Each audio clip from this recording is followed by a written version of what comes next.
Hi, I'm Terry. Welcome back to my channel, and this is the second video in A Catholic Reads. But in this video, I'm going to not be reading the Book of Mormon, which I did read a little bit from in the previous video. But here I'm going to go through all the different editions I own of the Book of Mormon. I'm not going to go in depth about them because this video would be probably over an hour long if I did that. I'm hoping this video won't be more than 30 minutes long. I'll do my best to keep it to 30 minutes long. Okay. Hopefully it'll be less than that. Let's start with this one. This is not the original copy I had, but at a used bookstore a friend owns.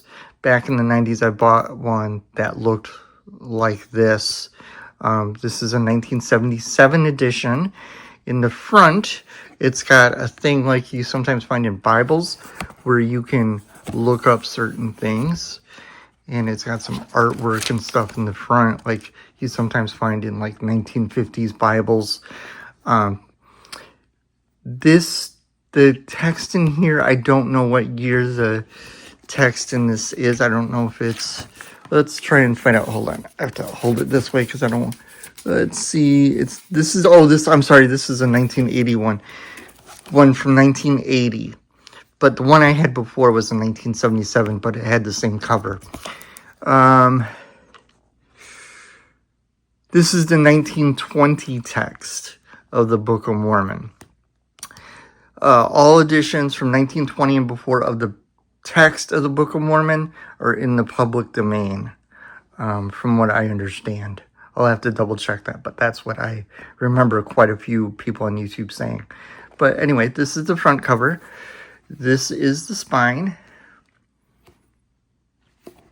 And then here's the back. It doesn't say the Church of Jesus Christ of Latter-day Saints anywhere on the cover. This is actually probably one of my favorite covers they've ever done for it, because you got the statue of Moroni, and I think in the blue sky. I think that looks kind of neat. All right.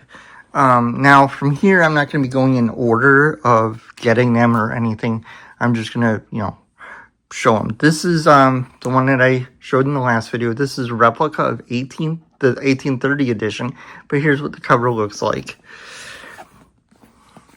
And I will show you. Let's see, where does it say? Yeah, this is a replica of the 1831. Let's see if it's got it. Okay, here's the copyright page where it shows you all the modern information. Published by Herald House Publishing, Independence, Missouri, and it gives you their phone number.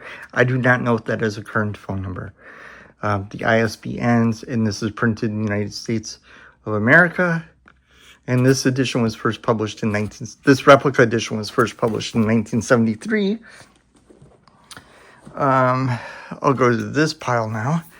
This is an edition of the Book of Mormon. It was published by Doubleday with permission by the Church of Jesus Christ of Latter-day Saints. Here's the spine, and on the back it has some stuff about it, and the ISBN. Let's see if I can get the ISBN in the right direction. So, I had it upside down. Here we go. Here's the ISBN for those interested in ISBNs, and it says Doubleday, and the cover design is by Kathleen DeGrotto. Now, I'm not sure which text edition this is. Sorry, trying to hold it in front of me is hurting my shoulder. Here we go. I'll show you the copyright page. Published by Doubleday, copyright by Intellectual Reserve for the Church of Jesus Christ of Latter-day Saints. This edition of the Book of Mormon was published by special arrangement with the Church of Jesus Christ of Latter-day Saints, Salt Lake City, Utah. All rights reserved. Published in the United States by Doubleday as an imprint of Doubleday Broadway Publishing Group. Printed in the United States of America, and it gives the ISBN and the Library of Congress information. So that's that one. Let's go to my 2013 quad, which I got, like I said in the previous video, a couple years ago. It's got the Holy Bible, the Book of Mormon, Doctrine and Covenants, and the Pearl of Great Price. And I got the thumb indexed edition because, I like that. I probably should have filmed this a different way to make it easier on my arms. Here's that journaling edition, which I haven't written in yet, which I do plan on doing that this weekend. But as you can see, there's like a 2-inch, almost a 2-inch margin. And then the rest of it's like a normal edition of the Book of Mormon. And this one still has the sticker on the back. Let's see who published this one. Deseret Book. So Deseret Book is one of the publishing companies of the Church of Jesus Christ Latter-day Saints, and they also have a Deseret store. I don't know if the Deseret store and the Deseret book publishing company are related to each other, but yeah, you can go on Deseret's website, the Deseret store website, and order these. There's a few different editions. I want to go look at the different editions in a couple weeks and see if I can get a single column edition. What I mean by single column, for people who don't know what I'm talking about, see how the text is double column like in a Bible? I'd like it to be single column, but still have the journaling section. That way I can put my notes directly with what I'm talking about. That's just a personal preference thing. We'll go back to this pile. This is a triple combination, meaning it has the Book of Mormon, Doctrine and Covenants, and Pearl Great Price. Now, I don't want to keep saying Doctrine and Covenants and Pearl Great Price in this video, so I'm just either not going to say them, or I'm going to say D&C and POGP. This is, I can't tell if this is real leather or not by touching it. I think it's imitation leather because of the way the edging is here. This one is got somebody's name in it. I'm going to try and edit that out. This is a 1981 triple. As you can see, the gold is kind of worn. But yeah, it's 2 columns like the 2013 one. Oops, sorry for people who get motion sick. I didn't mean to bump the camera. 2 columns, and then the notes are at the bottom. I'm going to save these last 2 on this pile for last because they're 2 different editions of pretty much the same thing. So we're going to just work through this pile now. And let's see. These are 2 editions of the Book of Mormon that are by the Church of Jesus Christ of Latter-day Saints. This is a softcover one, and this is a hardcover one. I'm not sure if they're the same year or not, because when I grabbed them off the shelf, because I had 2 copies of the same one, but one had a inscription in it that was really interesting, but it wasn't in English, but I thought it was interesting. I don't know if this is the one I grabbed. I'm holding it off camera because my shoulder's hurting. I will show you the copyright information. Hold on, I want to make sure this is not the one with the inscription. Okay, it's not.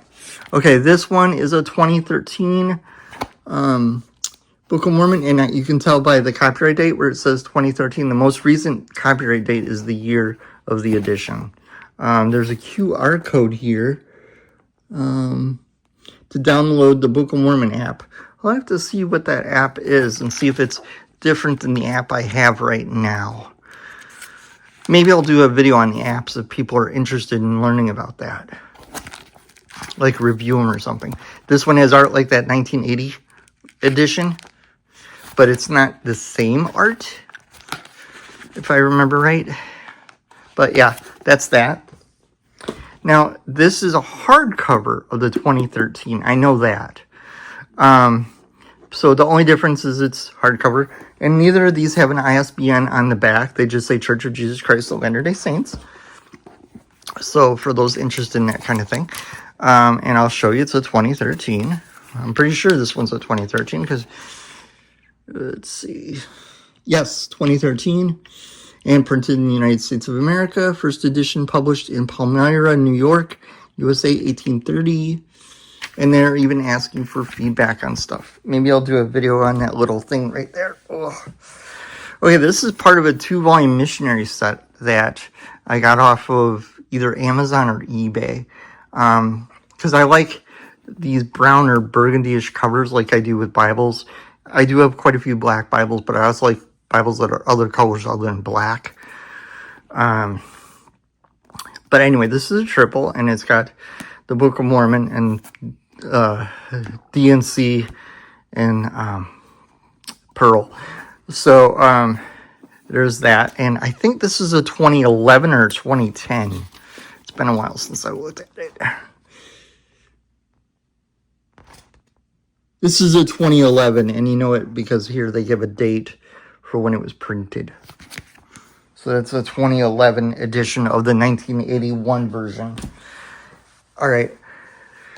This is another replica of the 1830 edition, but it has a different title. Now, I don't know enough about this edition. It's part of a 2-volume set. I have both volumes. The other volume contains the other 2 books of scripture that are in here.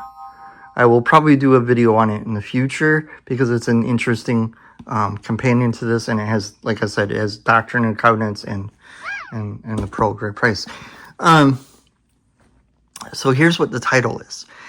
Joseph Smith begins his work, and the subtitle is Book of Mormon 1830 First Edition, reproduced from uncut sheets.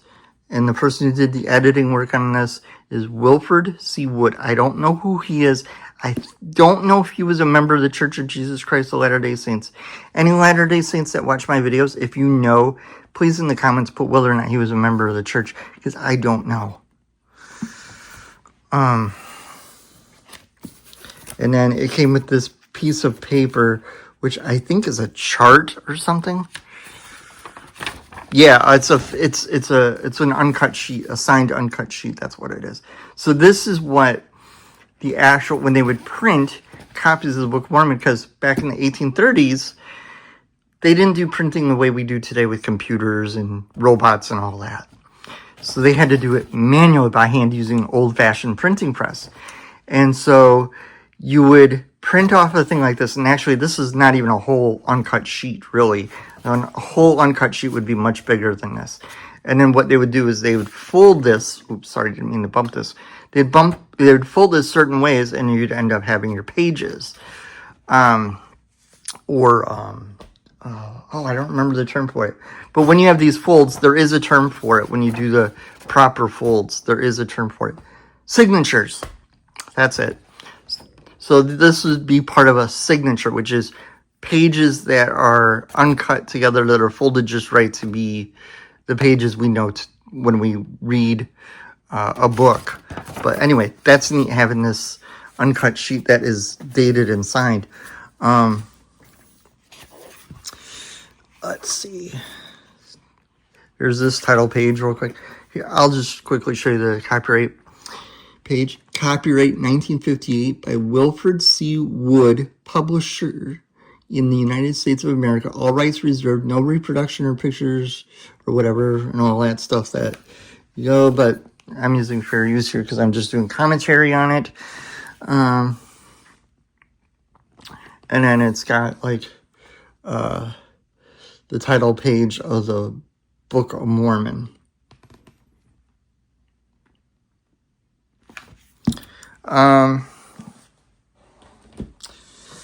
Okay, this one is from the Community of Christ, which used to be known as the RLDS, and it's a paperback. They do have other editions. You can order these at the website that I showed in that replica of the 1830 edition. You go to that website, and they have this too. It's called the Book of Mormon, Revised Authorized Version, which means the punctuation is a little more modern. The word order is a little more modern, so it reads a little bit more modern. Here, I'll go to the very first verse of the Book of Mormon, and you'll see that it reads a little bit more, less like King James English. Hold on. So you got the preface, the forward, and then, let's see. I, Nephi, having been born of godly parents, therefore I was taught somewhat in all the learning of my father, and having seen many afflictions in the course of my days, nevertheless having been highly favored of the Lord in all my days, and having had a great knowledge of the goodness and the mysteries of God, therefore I make a record of my proceedings in my days, and I make a record in the lineage of my father, which consists of the learning of the Jews and the language of the Egyptians. So that reads a little bit more Oh, that page fell out again. So that reads a little bit more modern. All right, this next one is a study edition. These are study editions also, but this one's much more like a study Bible. And the title of this one is A New Approach to Studying the Book of Mormon, Another Testament of Jesus Christ, organized by events emphasizing narrators, speakers, locations, dates, and quoted passages. This does kind of a similar thing, but in a different way. And the editors are Lynn A. Rosenthal and David L. Rosenthal. And here's what it says on the back. The prophet Joseph Smith declared the Book of Mormon is the most correct of any book on earth and the keystone of our religion, and a man would get nearer to God by abiding by its precepts than by any other book. And this is the Olive Leaf Foundation, and they have a website, studythescriptures.com, and here's the ISBN. I ordered this off of Amazon because when I read the description, it sounded really neat. So I'll try and show you a little bit of it real quick, just because it's really neat. I'll show you the copyright page first. But this is a really neat thing. You'll see. All right, so here's the copyright page. Published by Olive Leaf Foundation, an organization dedicated to the development of innovative scripture study and resources. And then it's got copyrights on annotating and formatting. And then it's apparently the 2013 text of the Book of Mormon.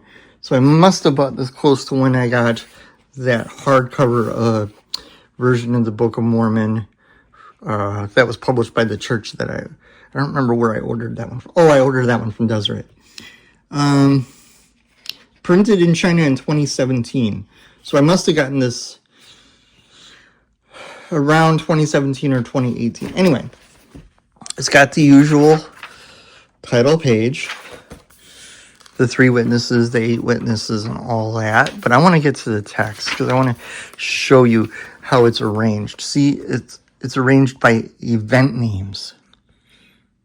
So it's arranged differently than your normal Book of Mormon.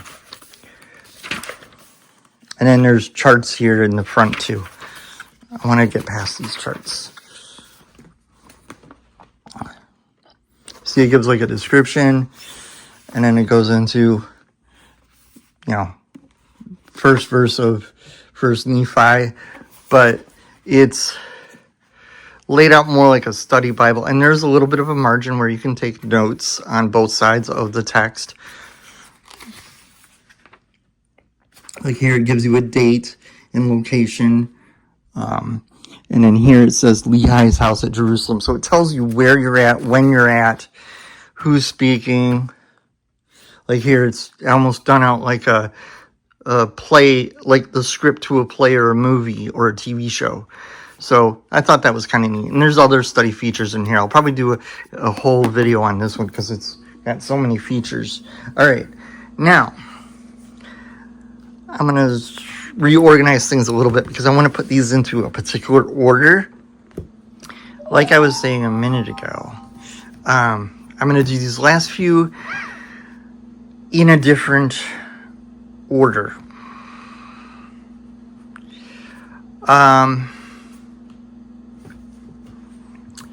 This first one is another quad. This is it's got a different, I want to show you some of the things that are different about it. Here, I'm going to move these aside a minute so I can do this better. I'm going to angle the camera. The camera moves a little shaky, I'm sorry. Here we go. I might have to zoom in too. Anyway, this is a leather one. I don't remember what kind of leather it is, but it is a more expensive leather than what you usually get. It's even got a paste down liner. So this is kind of a premium, what today would pass for like a premium Bible type arrangement, which is one of the reasons I ordered this one. Okay. Instead of using the Oxford text of the King James Bible, they're using the Cambridge text. In fact, here it tells us which Cambridge Bible they're using.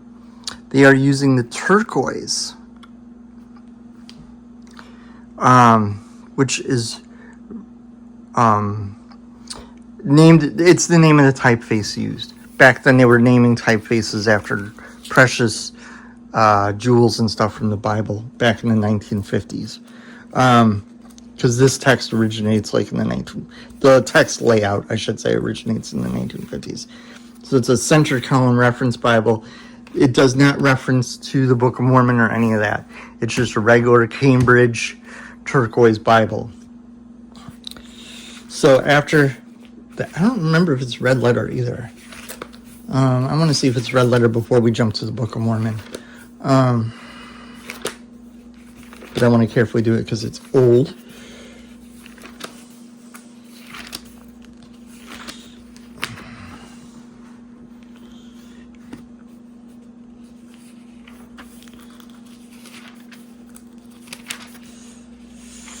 Whoever owned this before me really did a good job of taking care of this for the most part. I mean, like, the indexes have come out, but that's not that big of a deal. There's a thing here before the New Testament of helps. Oh, shoot. I just had the helps. Here we go. Like, the ready reference, that's what it's called. Now, the ready reference isn't something I've seen before. I mean, I've heard of it, but this is the first book, LDS Bible that I've had that has it. So I'm going to have to explore that a bit. Anyway, it's, again, the Cambridge text. There are like a few differences between the way the Cambridge text and the Oxford text as far as vocabulary. I don't remember off the top of my head what those are, but it's mostly in the Old Testament where the vocabulary differences is from what I remember. And no, this is not a red letter Bible, which doesn't surprise me. I just don't picture the LDS Church wanting a red letter Bible. I could be wrong about that. But anyway, this paper seems like it would be a good paper for doing highlighting if it wasn't. I think this this quad is almost as old as I am, or slightly older. I'll have to look up how old it is when we're done looking at this one. Okay, we're at the end of the Bible.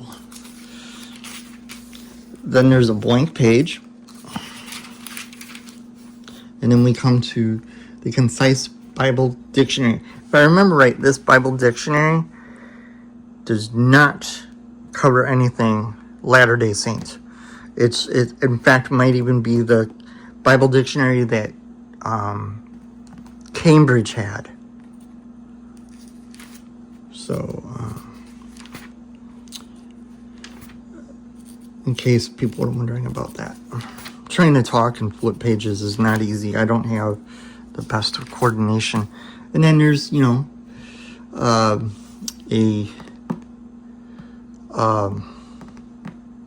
don't remember what is this called again? Don't remember what they call that, where you show the readings from, is there another page between here? That tells me what that's called. Oh yeah, here we go. Harmony of the Gospels, that's it. So there's a Harmony of the Gospels. And then it goes back into the Bible. Then we go to the Concordance. And I think this might actually be, let's see if this is a Cambridge Concordance. Because it would probably say, hold on, I want to see that real quick. It will say on the title page to it, if I can flip it. My fingers aren't working the best today.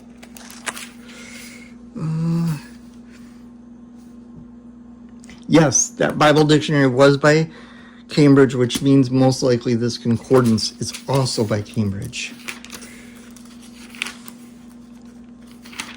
And I do have an actual Cambridge turquoise, but it's not this size. I'll get to the Book of Mormon in just a minute. And then we got the older style maps. I want to see if those are Cambridge maps, though. Yeah, those being the Cambridge maps, all those study helps up to this point, other than the ready reference, are Cambridge helps. That ready reference is a Latter-day Saint thing. Because I know at one point it was also available as a standalone volume, like in the early 80s or something. But yeah, the Cambridge maps, these are pretty cool. The more modern Cambridge maps actually look pretty interesting too. Okay, let's see. This is a 1920 Book of Mormon text. And then, oh wait, no, maybe it's not, because it says 1948 there. So no, it's a yeah, this is a 1948 Book of Mormon. But for the first time, the divisions into chapters and verses was by Orson Pratt in 1879. That's one of the things that I like about older scripture things, is they'll sometimes give you a history of formatting. But anyway, see how it's laid out here is a little different than the 2013 edition here. I will pull out a 2013. Hold on a second. I got stuff stacked here to where I can do that. All right. Let's go to the actual text of the Book of Mormon here, and I'll be able to show you how it is different. I really think this art is really cool because it kind of reminds me of some of the Catholic art in Catholic Bibles. All right. See here, we got this introduction thing, 2 columns, and then footnotes. We have the introduction thing, 2 columns, but barely any footnotes along here underneath a dark line. Let's turn the page and see if it's any different than that. No, it looks like, yeah, the layout of notes is different and there's fewer notes. It looks like over time they developed more footnotes. And I just noticed something. None of these footnotes are to the Doctrine and Covenants or Pearl of Great Price.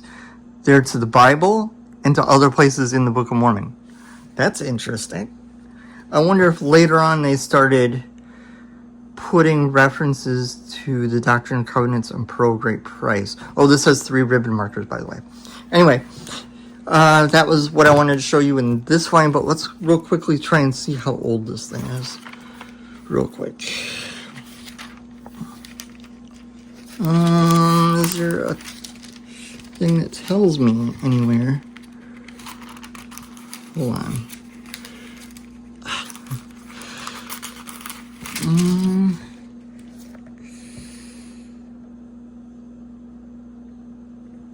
No.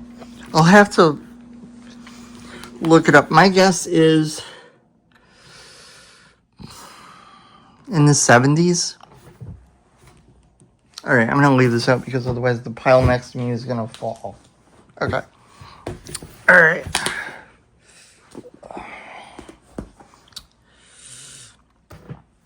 Let's see here.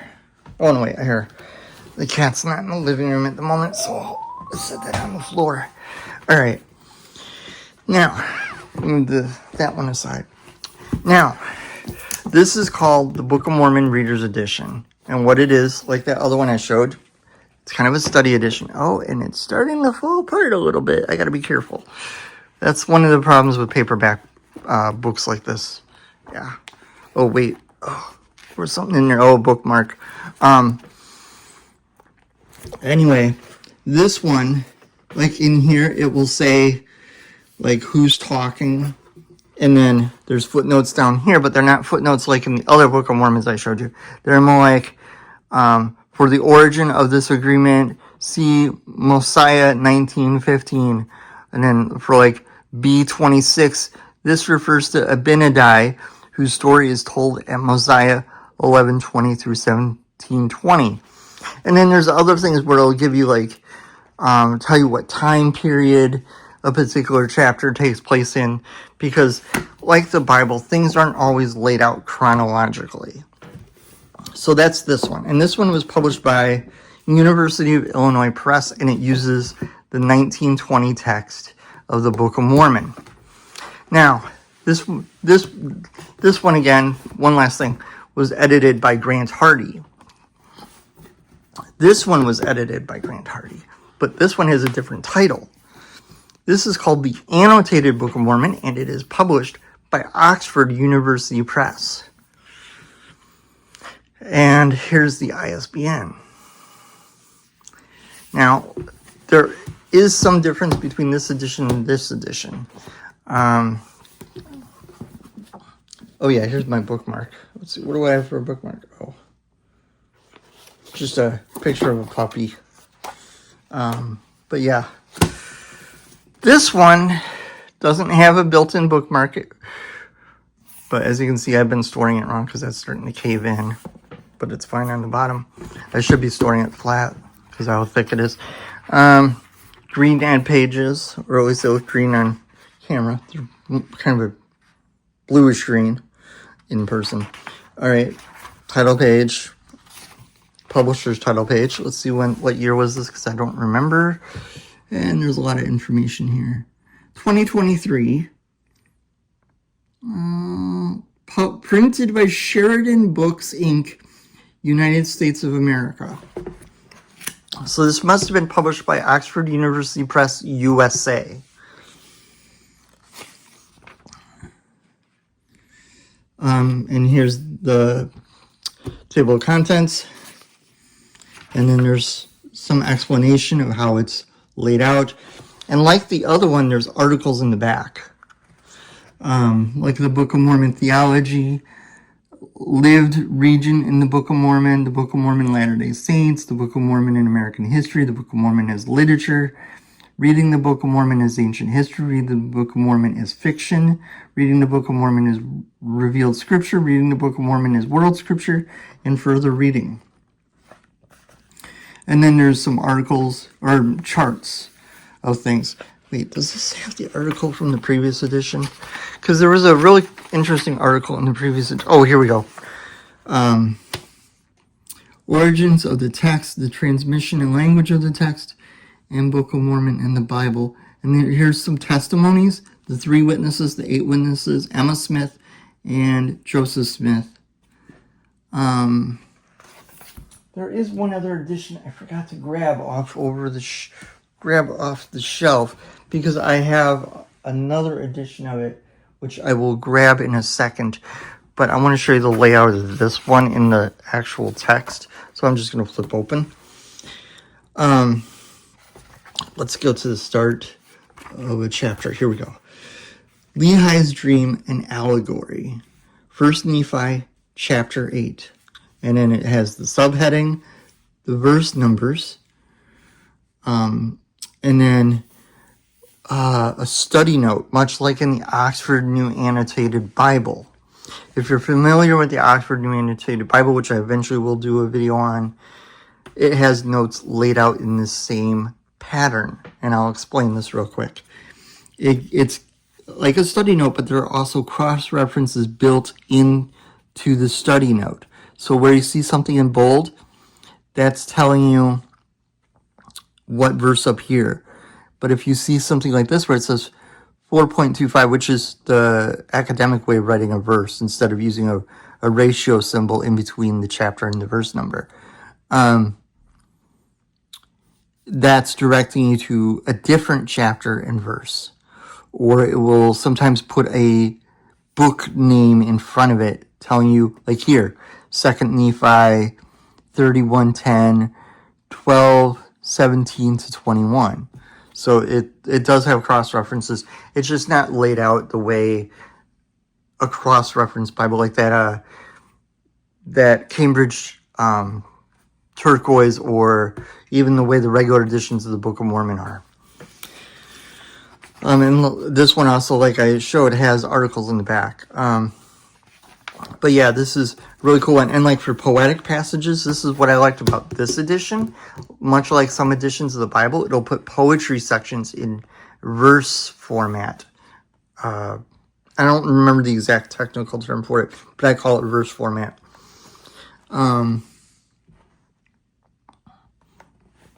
So there's that. And they're very careful to put a line here before the notes, so you know this is not part of this text up here. So if you're an LDS person or Community Christ, this up here would be scripture. This down here is study notes. Someone who's not LDS, this is just the main book, and this is the study notes. I have not read that article on the Book of Mormon as fiction. I'm curious as to what whoever wrote that article, I don't know if it was Grant Hardy or one of his research assistants or who, but that might be an interesting article to read, because there's similar articles like that in some study Bibles that come from a more liberal part of the Christian spectrum. Trying to think if there's anything else in this edition I need to point out. Well, let's take a look at the back, just for fun. And then I'll go grab that other edition of the Book of Mormon that I think is important to talk about. I thought I had grabbed it, but as we were going through the piles, I couldn't find it. There's like an index of names where it tells you who they are and roughly when the Book of Mormon says they lived, and who they're related to and stuff.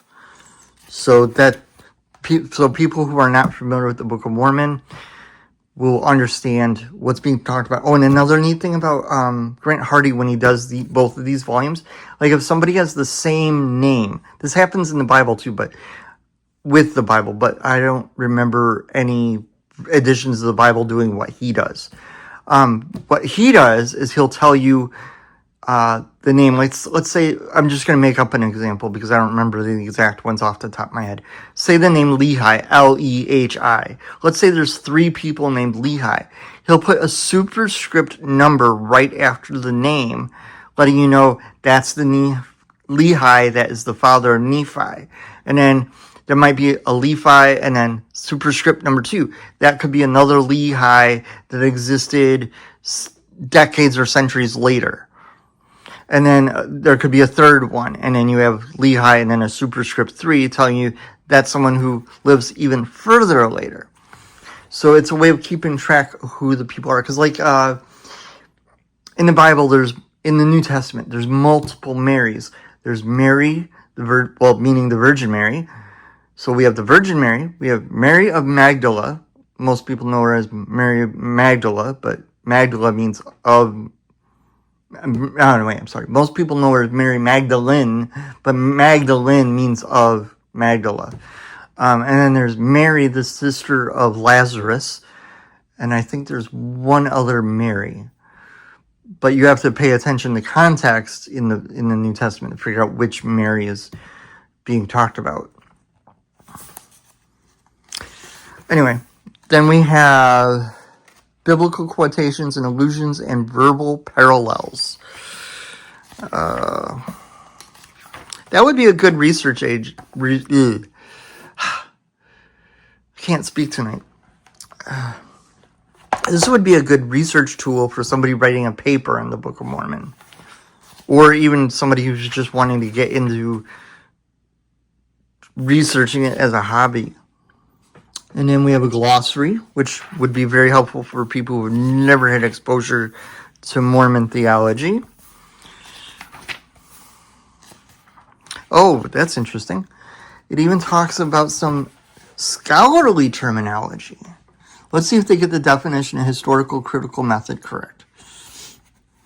Interpreting a text by trying to understand the original setting and audience and what it would have meant when it was originally written or spoken.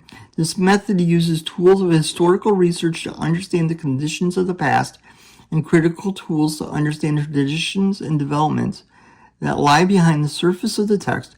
It is also a general term that includes such methods as form criticism and redaction criticism.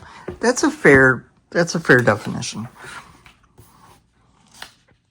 And then there's like documentary hypothesis. Oh, that's cool. So it's not just Mormon theological terms, it's also scholarly terms.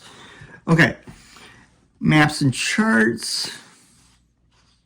So right here it's a chart of chronology of the translation. starting in September 21st, 1823. All right, and then we get timeline and Nephite history. And then we get some genealogy stuff. And then a charted breakdown of the plates. That would be interesting to do a video on that. Well, not that chart, but the breakdown of the plates. A legend of the This is a map of what is people have made from reading the text of the Book of Mormon. This does not mean that this is literally what it would have looked like if the Book of Mormon events historically happened. Since there is no archaeology backing up the Book of Mormon, if there ever will be, it may not necessarily have looked like this.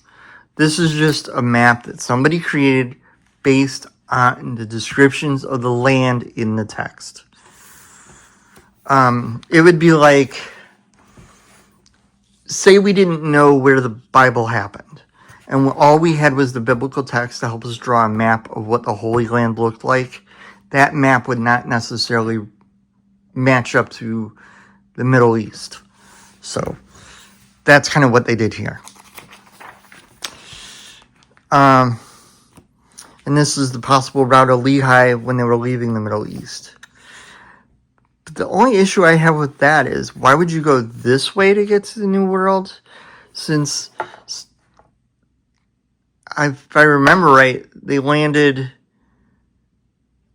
on the Atlantic coast. I don't think they landed on the Pacific coast. I don't remember. I'll have to reread stuff.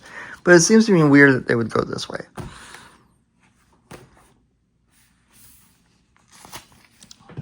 Anyways, sorry for doing a little bit of commentary there on that. Yeah, and then we get into the general essays. Here's how they're laid out. And at the end of them, they give you further reading and all kinds of academic resources here at the end of an article. Here, I'll show you the beginning of an article. And even in the article, they'll tell you where they're pulling information from. Like this one even mentions the Quran.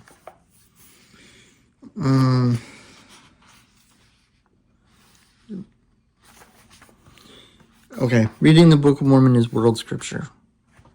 So that's that volume. All right, I'm going to go grab that other version. I will be right back. All right, this is the last one I'm going to talk about. It's called the Book of Mormon, the Early Text, 2nd edition, edited by Royal Skusen. And I don't know if I pronounced that correctly. On the back, it gives some features of this, and I'll read these features here and tell you who published it and stuff. Okay. 615 readings that have never before appeared in standard print edition, 251 readings that make a difference in meaning, 19 corrected spellings of names, 133 readings that make the text more consistent in phraseology or usage, 38 readings that restore a unique phrase or word choice to the text, a completely new introduction by the editor, and an appendix with 724 significant changes in the history of the text. This is published by Yale University Press. Yale University Press. And here's the ISBN. Basically what this is a text based on... Oh, sorry, I banged my foot on something. It's based on the printer's manuscript and the 20 or so % of the manuscript that was done by Joseph Smith's scribes, because only 20% of that survived. But 80 to 90% of the printer's manuscript survived or more. I don't remember exactly. It does say in here, I just don't remember.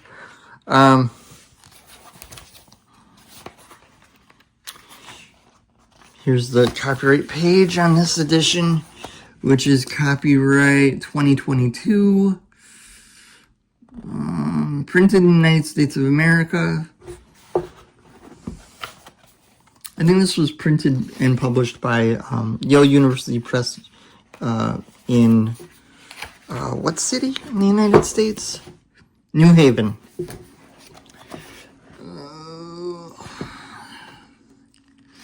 I'm trying to reach from phone, trying to position myself comfortably. So there's like, yeah, here we go. Here he describes the manuscript sources, which there's two of them. There's the printer's manuscript, and there's what's left of the scribal manuscript. Publishing transcripts were used. Publishing photographs of the manuscripts were used. And then he shows examples of how you can see the changes in the text from edition to edition. If you're wanting to go into like the history of the text of the Book of Mormon, that's what the purpose of this is. Or like if you're going to write a research paper or something on the history of the Book of Mormon. Or if you're, as a hobby, just wanting to research it on your own. There are other good sources too that I will eventually talk about in another video. Eventually. So here's how the book of Nephi starts. It's got the introduction thing, and then it comes to here. And the margins are wide enough, at least here and here. You could probably put some tiny notes, not big notes, but tiny notes, like symbols or something to represent what you want to remember or write down or something. But yeah, here's how it's written down. The verse numbers are written out to the side. And I think the beginning of the verse is right in line with it to help you read it. And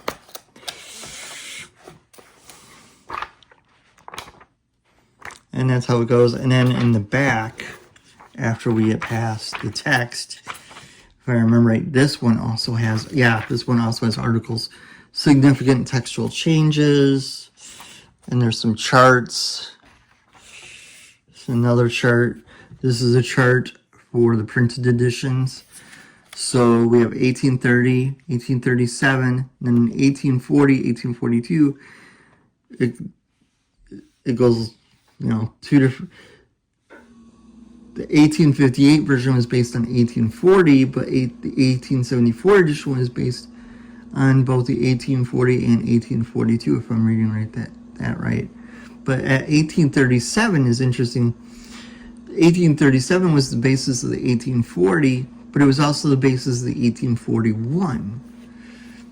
And then in 1879 edition was the basis of the 1888, 1902, and the 1906 edition.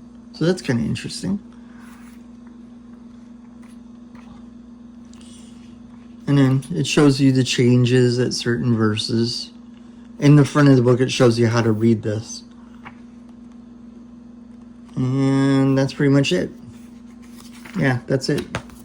So that's my Book of Mormon collection. Sorry about the stand again. That's my Book of Mormon collection. Editing Terry here. I forgot to two editions of it. I also have some Kindle ones and stuff, which that could be a different video. This is called the Easy to Read Book of Mormon. It's a modern language edition of it. Phrases that repeat over and over in the Book of Mormon. It only shows them when absolutely necessary, and it reads a lot like the New Living Translation of the Bible. I'm going to skip the introductory stuff for the moment, and I'll bring it close, and you can pause it and read a little bit of it there. So I'm feeling a little bit out of breath. All right, this was printed in 1995. It doesn't say where it was printed, but it does have a Library of Congress number. Printed and bound in the United States of America. So this was printed and bound in the United States of America. Let's see. One thing real quick. I think it does have a thing on... Oh yeah, note to the reader. This note to the reader tells you how to use this. This is meant to be used alongside a regular Book of Mormon. It's also somewhat like the Message Bible. Okay, now this one is what got me started reading the Book of Mormon. This was originally a 6-issue comic book by Michael Allred, Laura Allred, and Andrew Knopp. It's called The Golden Plates. It's not the entire Book of Mormon, if I remember right. But as you can see, it's a comic book. But it's like the first major part of the Book of Mormon.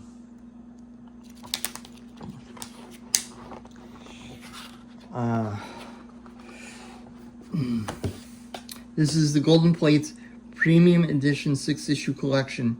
Number 1, Escape from Jerusalem. Number 2, The Tree of Life. Number 3, Journey to the Promised Land. Number 4, Trouble in the Promised Land. Number 5, Nephi and Jacob's Teachings and the Olive Tree Allegory. Number 6, Jacob, Enos, Messiah, and Benjamin. So it ended right, like fairly close to before the Book of Alma. He did do some other things on modern day, Latter-day Saint stuff. I don't know if it's advertised in here or not. But there is an article in the back about how it all began. His opinion on the archaeology and stuff.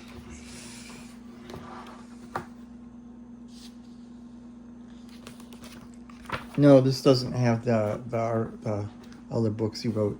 But yeah, this is what got me started reading the Book of Mormon, because when I read issue 1, I thought it was a really compelling thing, and then I got that 1970s Book of Mormon, and that's what got me started reading the Book of Mormon. I have done a video on my experience with the Church of Jesus Christ of Latter-day Saints. I think I did 2 videos on it. But anyway, I hope people have enjoyed this video. Sorry it went longer than intended, and I will see you in the next video. Have a great week.